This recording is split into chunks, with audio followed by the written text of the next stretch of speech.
নমস্কার বন্ধুরা, তো চলে এসেছি আর একটা নতুন ভিডিও নিয়ে আমার চ্যানেল ক্রিক চর্চাতে। অনেক দিন এই চ্যানেলে ভিডিও আনা হয়নি, মেন একটাই কারণ, কোনো এক্সকিউজ না। যেভাবে লাস্ট 3টে টেস্ট ম্যাচে আমাদের ফলাফল হলো, মানসিকভাবে সত্যি বলতে গেলে as a cricket fan, Indian cricket fan ভেঙে পড়েছিলাম। কোনো ভিডিও বানানোর মুডই ছিল না।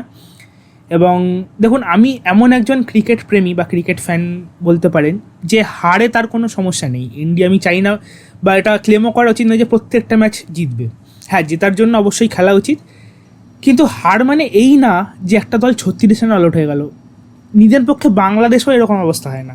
বাংলাদেশ যে এরকম একটা তলানিতে এসে ঠেকেছে, তাদের ফর্ম, তাদেরও এরকম হয় না। এটা কি করে হতে পারে? একটা টপ টেস্ট প্লেয়িং নেশন, আমি 1 নম্বরই ধরছি, সে 36 রানে অল আউট হয়ে যাবে।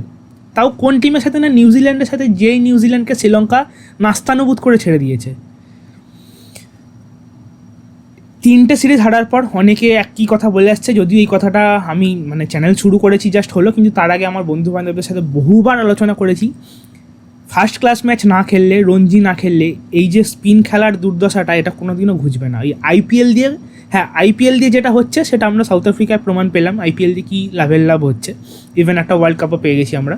কিন্তু ক্রিকেটের বেস্ট ফরম্যাট হচ্ছে অলওয়েজ টেস্ট ফরম্যাট। আমি টেস্টের জন্য টি20কে কুরবান দিতে রাজি, ঠিক আছে?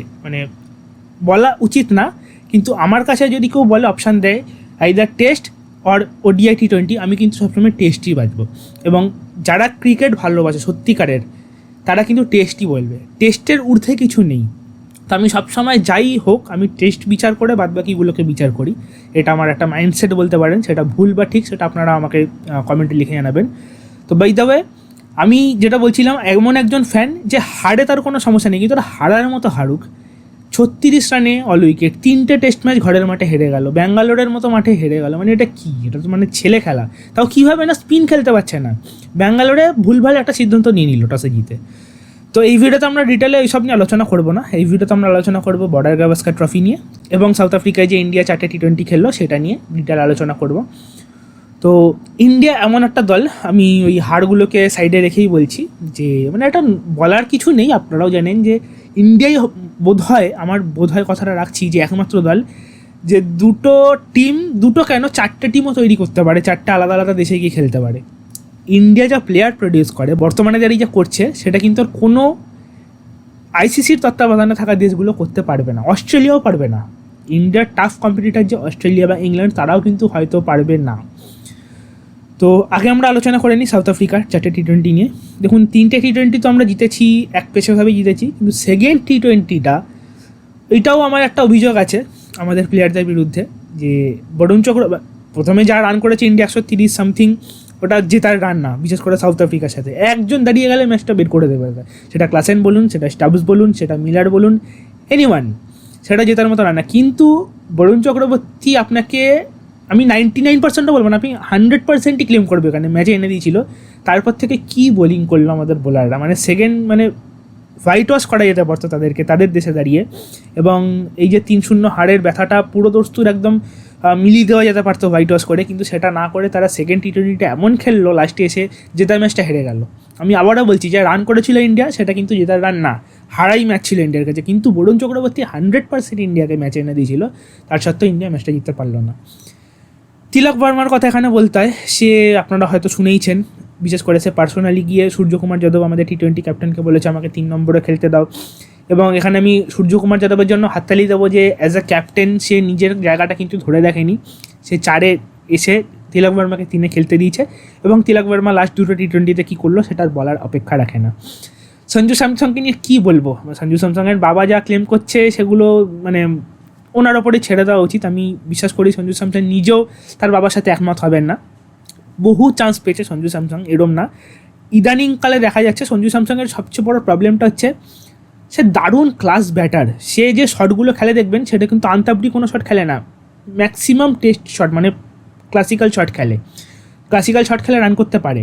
সঞ্জু স্যামসংয়ের প্রবলেমটা যেটা আমার লাগতো এতদিন ধরে, এই সিরিজটার আগে অবধি, ইনকনসিস্টেন্সির অভাব। সে ধরুন 20-30 রান 40 রান করলো, তারপরে হুট করে তার মাথায় কী হলো, একটা বাজে শট মেরে আউট হয়ে চলে যাবে। এটা কিন্তু বছরের পর বছর ধরে চলে যাচ্ছে, যতদিন ধরে সে ইন্ডিয়ার হয়ে খেলছে। আমি আইপিএলের কথা এখানে বলছি না, ইন্ডিয়ারও যতদিন ধরে খেলছে বহু চান্স পেয়েছে।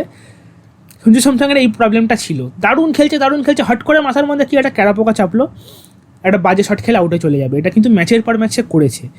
এবং এই সিরিজটা সে যেটা করলো, এই সিরিজ এবং তার আগের সিরিজ বাংলাদেশের সাথে, দুটো পরপর সেঞ্চুরি বাংলাদেশের সাথে লাস্ট এবং এই সিরিজের ফার্স্ট ম্যাচটায় টেরিফিক লেগেছে তাকে, মানে টেরিফিক সে যে শটগুলো খেলেছে। এবং যে জিনিসটা বলছিলাম ওই একটা মাথার মধ্যে কী ক্যারা পোকা চাপতে, এই সিরিজটা কিন্তু আমি দেখলাম যে না, সেই জিনিসটাকে সে পেছনে ফেলে এসেছে। হয় সে 0 করবে, নয় সে 100 করবে, এর মাঝে কোনো রান করবে না সে। দুটো ডাক হয়েছে, নট ডাক, গোল্ডেন ডাক হয়েছে এবং 3টে সেঞ্চুরি পরপর, আমি খুব ভুল যদি না করি লাস্ট 5টা টি20-র মধ্যে। তো সঞ্জু স্যামসং এবং তিলক বর্মা মানে টেরিফিক। এবং যার কথা বলতে হয় অর্শদীপ সিং, অবশ্যই সে যা বল করছে এবারে, মানে বিশেষ করে টি20 সিরিজটা দেখলাম, আমার টেক হচ্ছে সে কিন্তু মানে টি20-তে যেটা ম্যাক্সিমাম এখনকার দিনে বলা হয়ে থাকে ব্যাক অফ দ্য লেন্থ বা লেন্থে বল দেবো না বা একদম ফুল টস করবো, হাই ইয়র্কার দেবো, সেই জিনিসটা সে যায়নি, সে প্রপার সুইংয়ের জন্য গেছে। আমার কোথাও পার্সোনালি টেক অর্শদীপকে বর্ডার গাভাস্কার ট্রফিতে খেলানো গেলেও যেতে পারতো। দেখুন বুমরা সিরাজ খেলছে, এবার আপনারা থার্ড পেসার কাকে নেবেন সেটা আমরা পরবর্তীকালে ভিডিওতে আলোচনা করছি, যখন আমরা 11 নিয়ে প্লেইং 11 নিয়ে আলোচনা করব। কিন্তু থার্ড পেসার হিসাবে আমি কিন্তু এখানে জস দয়ালের থেকেও বেশি আমাদের অর্শদীপ সিংকে রাখার জন্য মানে ভাবছিলাম, মনে মনে ক্লেম তো করা এটা যাই বলা যায় না, আমি ভাবছিলাম যে অর্শদীপ সিং হলেও কিন্তু খুব একটা মন্দ হয় না। তো এই ছিল আমার ওভারঅল টেক টি20 সিরিজটা নিয়ে। খুবই ভালো পারফরমেন্স হয়েছে ইন্ডিয়ার, ডমিনেন্স পারফরমেন্স হয়েছে সাউথ আফ্রিকার মতো টিমকে তাদের মাটিতে দাঁড়িয়ে। দেখুন সাউথ আফ্রিকার যা ব্যাটার আছে, আমি একটা ব্যাটারেরই নাম করছি ক্লাসেন একা যা করতে পারে, স্টাবস মিলার মার্করাম মিলও তাই করতে পারে না, কারণ ক্লাসেনকে আমার এতটাই খতরনাক মনে হয়। তখনকার দিনে এভি ডিভিলিয়ার্স যা করতে পারতো সেটা আমার এখনকার দিনে ক্লাসেনকে দাঁড়িয়ে মনে হয়। আমি তুলনা টানছি না, কিন্তু এভি ডিভিলিয়ার্স হচ্ছে এলিয়ান, সে টেস্টে 297 বল খেলে 44 বা 47 এরকমটা রান করেছিল, সেটা কেউ করতে পারবে না। আমি বলছি টি20তে এভি ডিভিলিয়ার্স যা করতে পারতো সেটা কিন্তু একা ক্লাসেন করে দিতে পারে, এতটাই ভয়ঙ্কর একটা ব্যাটার। তো সেই টিমের এগেনস্টে ইন্ডিয়া এত সুন্দর একটা ডমিনেন্সওয়ালা পারফরমেন্স করলো, সেটা দেখে ভালো লাগলো। আশা করছি ইন্ডিয়া টি20 টিম ফিউচারে আরও উন্নতি করবে। তো এবার আমরা ফাইনালি মুভ করবো বর্ডার গাভাস্কার ট্রফিতে। আপনারা সকলেই হয়তো ওয়াকিবহাল যে ফার্স্ট টেস্ট শুভমান গিল খেলবে না এবং রোহিত শর্মা তো খেলবেই না। সেকেন্ড যে ডে নাইট টেস্ট আছে অ্যাডিলেডে সেটাতে জয়েন করতে পারে রোহিত শর্মা। শুভমান গিল কেন খেলবে না, তার থাম্ব ইঞ্জুরি হয়েছে প্র্যাকটিস ম্যাচে স্লিপে ফিল্ডিং করতে গিয়ে। এবার এই দিক দিয়ে দেখতে গেলে প্লেইং 11 কে হবে ফার্স্ট ম্যাচে, এবং ফার্স্ট ম্যাচে কিন্তু আমাদের বরাবর একটা মানে কী বলবো মানে ফাড়া থাকে, সেটা আপনি 36 অল আউট বলুন, সেটা আপনি 46 অল আউট বলুন। ফার্স্ট ম্যাচে কিন্তু আপনি যদি 10টা সিরিজ দেখেন, ফার্স্ট ম্যাচে ইন্ডিয়া গো হারা মানে ইনিংসে হারে বা বাজেভাবে হারে প্রত্যেকটা সিরিজে, তারপরে ইন্ডিয়া কামব্যাক করে সেটা নো ডাউট, কিন্তু ফার্স্ট ম্যাচটা ইন্ডিয়া গো হারে। সেদিক দিয়ে দেখতে গেলে ফার্স্ট ম্যাচে প্লেইং 11 আপনি কীরকম রাখবেন? আমার যদি আমাকে জিজ্ঞেস করেন, আমার পার্সোনাল মানে এখন বর্তমানে যে পজিশন দাঁড়িয়ে, আজকে সোমবারে ভিডিওটা আমি পাবলিশ করছি, এখনও কিছুদিন বাকি আছে, তারপরে কে চোট পেয়ে গেল না পেয়ে গেল সেটা তো আমি জানি না। তো আজকের দিনে দাঁড়িয়ে যা এখনও পজিশান, দেখুন নো ডাউট যশস্বী জয়সওয়াল 1 নম্বর, তার সাথে আমি এখানে আর কোনো অপশান নেই, কেএল রাহুলকে আনতে হবে। এবং কেএল রাহুল এমন একজন প্লেয়ার, তাকে যদি 4-এ খেলানো হয় সে রাজি, তাকে যদি 5-এ খেলানো হয় সে রাজি, তাকে যদি কিপার হিসাবে খেলানো হয় সে রাজি, তাকে যদি ওপেনার হিসেবে খেলানো হয় সে রাজি, এবং বরাবর সে এটা ইন্ডিয়ার জন্য করে যাচ্ছে। দেখুন আমি এটা, অনেকে আছে, অনেক ক্রিকেট বিশেষজ্ঞ টিম ইন্ডিয়া বা ম্যানেজমেন্টকে দোষ দিচ্ছে কেন এই প্লেয়ারটার সাথে এরকম করা হচ্ছে। দেখুন একটা প্লেয়ার এরম থাকা উচিত বলে আমি মনে করি যে সব ফরম্যাট না, সব পজিশনে খেলতে রাজি। আমি সব প্লেয়ারকে বলছি না, কিন্তু আমি বলছি একটা প্লেয়ার এরম রাখা উচিত টিমের মধ্যে, একটা বা দুটো, যাকে যে কোনো অবস্থায় ইউজ করা যেতে পারে, ফ্লেক্সিবিলিটি যায় তার মধ্যে যেন থাকে। তো কেএল রাহুল সেটা আমাদের ভরসা দেয়, এটা আমাদের টিম ম্যানেজমেন্টের একটা আলাদা শক্তি যোগায়। এটা আমার টেক, আপনাদের কী টেক অবশ্যই আমার সাথে কমেন্টে জানাবেন। তো যেটা বলছিলাম, ওপেনিংয়ে আমি কেএল রাহুল এবং যশস্বী জয়সওয়াল 1-2কে দেখতে পাচ্ছি। 3-এ কাকে দেখবেন? 3-এ আমার জন্য এখানে ধ্রুব জুডেল, আর কোনো অপশান নেই যেহেতু, মানে আর কেউ নেই, কাকে দেবো আমি 3-এ? বা 3-এ যদি আমি কোহলিকে দিয়ে 4-এ ধ্রুব জুডেলকে দিই সেটাও মানে এক্সপেরিমেন্ট করা হয়ে যাবে, তো দরকার নেই। ধ্রুব জুডেলকে আমি 3-এ দিয়ে দিলাম, 4-এ কোহলি, 5-এ সরফরাজকে দিয়ে দিলাম, 6-এ ঋষভ পান্থ, এবং 7-এ যদি আমি অশ্বিনকে রাখি, 8, 9, 10 3টা ফার্স্ট বোলার, এবং 11 নম্বরে আমি একটা যদি মানে ওয়াশিংটন সুন্দরকে as a allrounder, bowling allrounder রেখে দিই বা ব্যাটিং অলরাউন্ডারও রেখে দিই, তো এটা আমার টিম হতে পারে।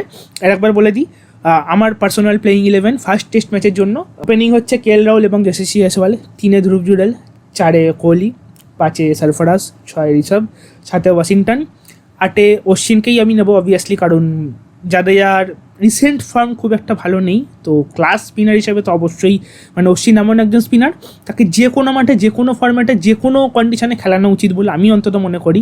ফার্স্ট স্পিনার হিসেবে চয়েস আমার অশ্বিনই থাকবে, এবং 9, 10, 11 তো বুমরা, সিরাজ এবং তার সাথে আরেকজন পেস বোলার জসদাল হোক বা যেই হোক সেটা থাকবে।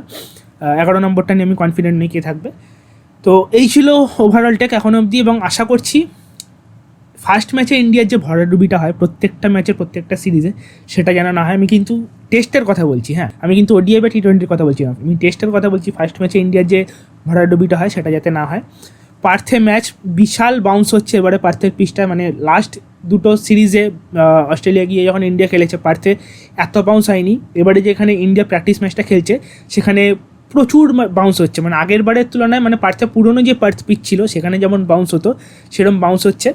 তো দেখা যাক, ইন্ডিয়া 3টে ফাস্ট বোলার খেলে না 4টে ফাস্ট বোলারে খেলে। অশ্বিন তো অবশ্যই খেলবে নো ডাউট, এবং যদি 4টে ফাস্ট বোলারে খেলে তাহলে ওয়াশিংটন সুন্দরের জায়গাটা জিতে চলেছে। তিনে কী বক্তব্য আপনাদেরকে খেলবে সেটা আমার সাথে একমত কি আপনারা একমত না সেটা আমার সাথে অবশ্যই কমেন্টে লিখে জানাবেন। আর বেশি কিছু এখানে বলার নেই, দেখা যাক এরপরের ম্যাচগুলো কেমন হয়। ফার্স্ট ম্যাচটা আশা করছি আমি টক্কর দেবে, আমি ক্লেম করবো না ইন্ডিয়া জিতবে, কারণ সেই রকম একটা মানসিক পরিস্থিতিতে ইন্ডিয়ার টেস্ট টিমটা নেই, যেভাবে তারা মানে ঘরের মাঠে একটা নগণ্য টিমের সাথেই হেরে এসছে। আমি নগণ্য কথাটা ইউজ করলাম। আপনাদের কি বক্তব্য সেটা আমার সাথে ভিডিও নিচে কমেন্টে লিখে জানাতে ভুলবেন না, এবং আমার এই ভিডিওটা ভালো লেগে থাকলে ভিডিওটাকে লাইক করে দেবেন, চ্যানেলটাকে সাবস্ক্রাইব করতে ভুলবেন না। দেখা হচ্ছে আবার পরের ভিডিও। এখন আমাদের টাটা, বাই।